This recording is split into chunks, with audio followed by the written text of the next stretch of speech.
nhớ nên là bỏ Washington lâu chừng nhớ đây nên nhớ đi là hộp bỏ là quốc tế thế này bộ ta là sao prong pi lên chào nhá chừng to ta là ta hộp nè chừng nên nhớ break có bằng ra này chừng nên nhớ có ra ta kan bình nhân ta chẳng một tháng lúc là mà bằng lên chào lại cả ta chẳng đi nào mà ta chẳng lên ngay một lại đào ta chẳng lên ngay chẳng mò lên chào lại cả ta nên nhớ riêng ta là chẳng quốc tế bất la về vi bằng bằng chẳng mò khoa ta po chẳng mò lên chào là po dạ nên nhớ khoa ta tạo lại chẳng ta get ta mạng một là so bị người dân lên ready qua của nhu nên riêng lại coi nhìn nào cao vật sinh là chế bộ quốc tế đông riêng lại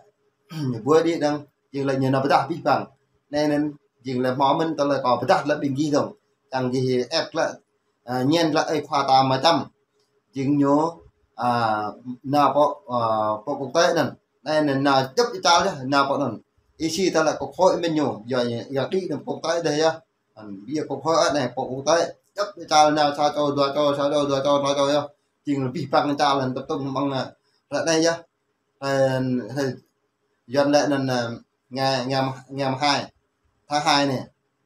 2000 chừng là có bây giờ này có president ta ép là nhiều nào có quốc tế này đấy bộ sang là quốc tế thế này sang rong này đấy nhiều nào họ bây giờ là phải tôm là tự dọn là sạt lên chấp giang này trào lên lại mỏ đi coi là bây giờ đi anh biết những nào bây giờ này là khoa là bây giờ này nên đây có in places where you see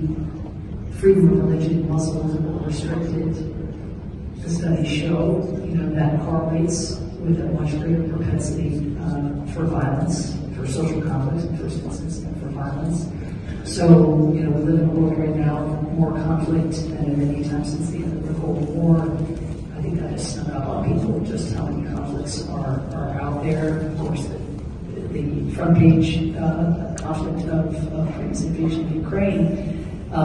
But again, in low-key ways, sometimes low-key insurgencies, often with religious targeting as a feature of that. So if we can work upstream together, through the kind of interfaith dialogue we do, or in contesting restrictions on religion, or in bringing communities together, or in USAID's case, one of the most incredible things we are fortunate to do, in addition to having programming that supports religious freedom, is to be able to call on religious leaders to exercise that freedom on behalf of broader development and humanitarian challenges. And so the other sort of bookend to that Bosnia experience, which is so powerful about being motivated to try to pursue a career in public service ultimately, and to be able to do something about. Nên nhớ ta bố là chừng là khoa ta nhờ nào bỏ cuộc tay chừng vi phạm ta bố là mà bữa này nên nhớ chừng như ta là cờ bình ta nên chẳng ta mạng một cái sỏi dần lại là thông tin này mà thông tin là đang tay thò đang tôi chọn là sạt mừng lại đào thò hoặc là đang bị rơi tại đào hoặc là hoa ta đang ui tôi hơi ra hoặc là buồn ta đang ui lần này vi phạm cái ta ngã sập làm cho dừng là ta bổ lấy ở bật về cái những đời ta nên nhớ dừng là tầm